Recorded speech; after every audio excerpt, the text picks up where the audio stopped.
أنصفتك أخيرا يا ليو. نعم، رفعت كل كؤوسها وحققت كل أحلامك. لو تعلم كم تخيل محبوك هذه اللحظات وانت ظهرها. الأرجنتين معك كسرت عقدتها، نعم، وبعودتك ومعك كان الذهب زينتها، نعم، وما كان لها يا ليو أن تفعل ذلك بدونك أبدا. سيترك ألفاريز هذا الشاب الذي سيكون له المستقبل، سيترك مكانه بالتأكيد لمن أعاد للأرجنتين هيبتها وصورتها، لمن عاد. انظر إلى كل اللحظات التي توثق، إنهم أمام هذا الرجل الذي أعادهم مرة أخرى إلى الحياة كرويا في هذه الملاعب وفي ملاعب الدنيا وفي كل مكان. تتحدث عن الرجل الذي يحطم كل أرقام الأرجنتينيين الذين سبقوا في مسألة الأكثر تسجيلا والأكثر مشاركة والأكثر فوزا والأكثر تحقيقا ومساهمة للأهداف، وأكثر من شارك في بطولة كأس العالم، وأكثر من حصل على جائزة أفضل لاعب في المباراة، وأكبر من فاز بجائزة أفضل لاعب في المونديال، واللاعب الذي حقق الكثير والكثير الآن يشارك في هذه اللحظات. والآن بعد كل ما حقق ليو ميسي ما زالت جماهير الأرجنتين تريد الآن أن تحتفي به، وكأنها تريد أن تعوض على أي لحظة عتب وعلى كل لحظة نقد كانت في السنوات التي سبقت فوز الأرجنتين بالألقاب في السنوات القريبة.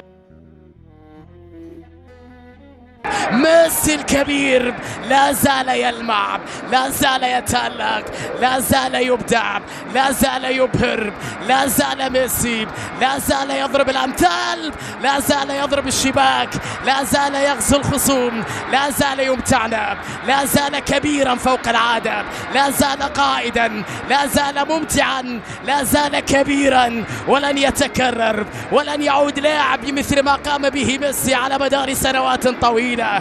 الكبير ليونيل كنت معلقا على بداياته في مشواره مع منتخب الأرجنتين. كنت معك في البداية وأنا أطلب من التاريخ أن يتوقف حينها، لأن هناك من سيعيد كتابته. وها نحن نلتقي يا ليو بعد أن فعلت كل شيء، بعد أن فزت بكل شيء من كل شيء ممكن، بعد أن وضعت تاريخا في كل تاريخ ورقما في كل رقم ولقبا في كل بطولة، بعد أن حققت أحلام ناديك ومنتخبك وبلدك وعائلتك وأحلامك أنت أيضا. الآن أطلب منك أن تستمر يا ميسي وأن لا تتوقف لكي يعيد التاريخ كتابتك من جديد يا ميسي. ليونيل ميسي اللي نأسف بالتأكيد لتقدمه في السن، لأن ميسي لا يظهر إلا مرة واحدة في العمر، لا يمكن أن يتكرر لاعب بقيمة ميسي، ولن يكون لميسي شبيها، ولن يحقق أحدا ما حققه ليونيل ميسي، اللي تقريبا ختم كرة القدم وفاز بكل شيء في تاريخه كلاعب مع الأندية التي مثلها البارسا بالذات، وأيضا مع منتخب الأرجنتين. الفوز بكأس العالم جاء للأرجنتين بعد مونديالات عديدة وكؤوس عالم كثيرة كان فيها منتخب الأرجنتين المرشح الأول، فشل في الحصول على الكأس، لكن أخيرا في أرض عربية في مونديال قطر ميسي تمكن أخيرا من الفوز بكأس العالم، والتأكيد للعالم أنه فاز بكل ما يحلم فيه ليونيل ميسي، بالتالي تقريبا ختم كرة القدم وحقق كل شيء.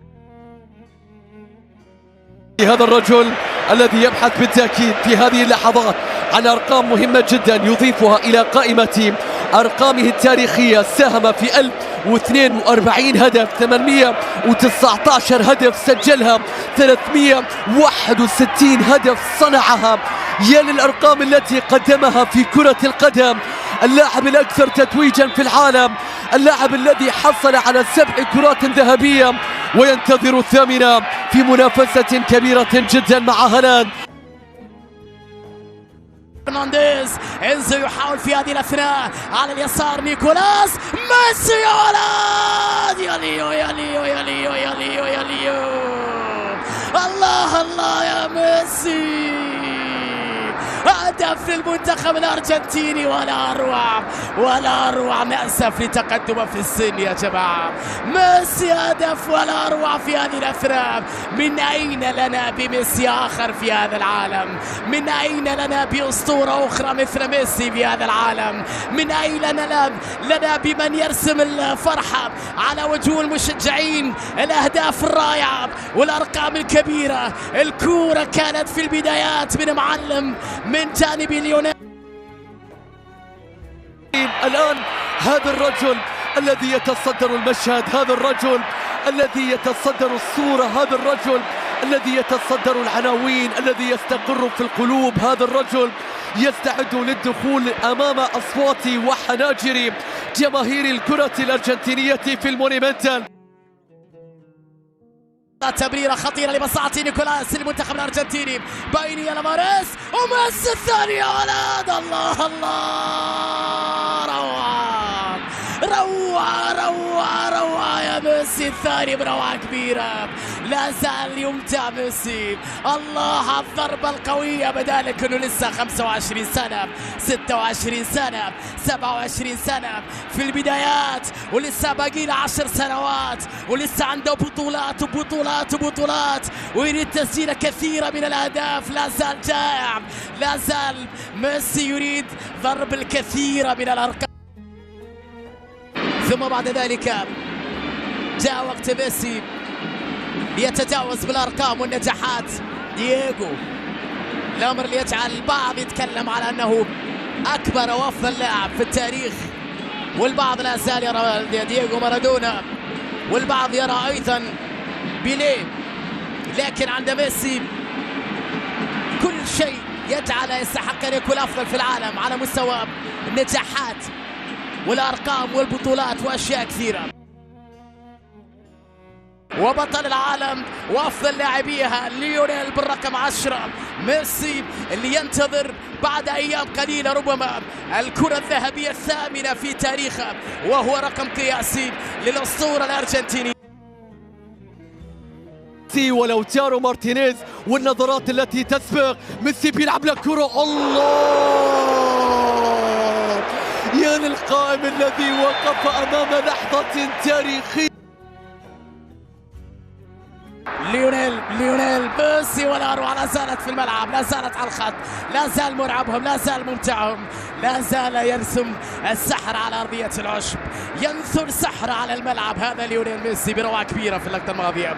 هذه السهرة تكفي طبعا لاعب مثل ليونيل، يكفيك لأن تسهر من أجله وتتابع مباراة في هذا التوقيت المتأخر بالتأكيد في هذا اليوم أو في ساعات الصباح الأولى إذا صح التعبير، أن يعود إلى النتيجة. لكن ليو ميسي على تنفيذ الضربة الركنية، كرة عرضية لف، الله مستحيلة يا ليو.